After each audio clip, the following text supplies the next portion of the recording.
जय जगन्नाथ भगवान। जगन्नाथ भगवान का जगन्नाथपुरी धाम का माध्यम सुनिए।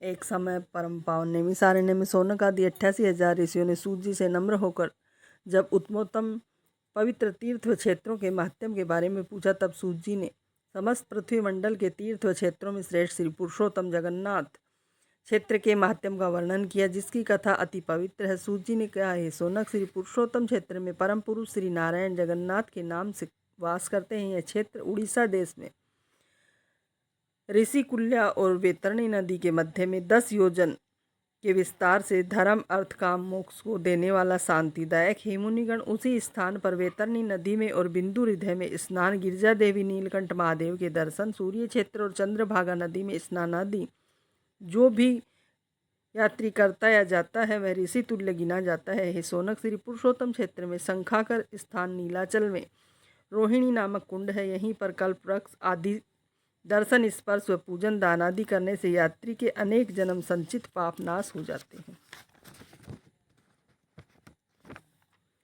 यहाँ से बहुत ही नज़दीक पृथ्वी रूप देवी और लक्ष्मी युक्त रत्न सिंहासन पर नील माधव भगवान स्थित है। यहाँ से 100 हाथ की दूरी में ब्रह्मा स्वरूपादि नरसिंह भगवान सदैव स्थित रहते हैं, जिसके दर्शन पूजन मात्र में कोटि गुण फल मिलता है। ब्रह्म हत्याधिक पाप नाश करने वाला कपाल मोचन तीर्थ, वहीं पर नारायण शिवलिंग के दर्शन पूजन से कोटि गुण शिवलिंग का पूजन फल मिलता है। वहीं विष्णु भगवान का यमस, चामुंडा देवी, खोक पावनी गंगा, मत्स्य अवतार की मूर्ति के दर्शन से समस्त पाप नाश होकर वाजपेय यज्ञ का फल प्राप्त होता है। यदि कामादि कार्यों के वशीभूत होकर किसी यात्री से वहाँ पर कोई पाप भी हो जाए तो उक्त तीर्थों में स्नान मात्र से पाप नाश हो जाते हैं। यहाँ से कुछ आगे मंगला देवी, दक्षिण नंदन गणेश के दर्शन से यात्री के समस्त विघ्न नाश हो जाते हैं। काल पर्वत के पूर्व तरफ मरीचि का शक्ति, विरूपाक्ष, आरवशजा देवी, कपालमोचन, हरिण, शंख, नीलकंठ, सर्वमंगला जी व मार्कंड तालाब है, जिसके दर्शन पूजन स्नान आदि करने से यात्री को वाजपेय यज्ञ का फल प्राप्त हो जाता है।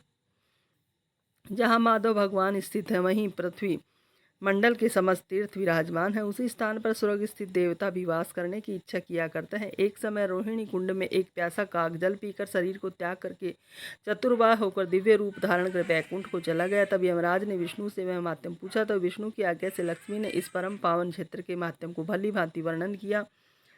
यमराज से कह दिया कि इस 5 कोस तीर्थ पर तुम्हारा अधिकार नहीं है। इस ब्रह्मांड में जगन्नाथ क्षेत्र के बराबर कोई अन्य क्षेत्र नहीं है। जो पुरुष सदैव वहीं वास करते हैं उनका यमराज से भय नहीं रहता है। वह मातम सुनकर अति प्रसन्न मन यमराज निज स्थान को चले गए। सूत जी कहते हैं, शौनक,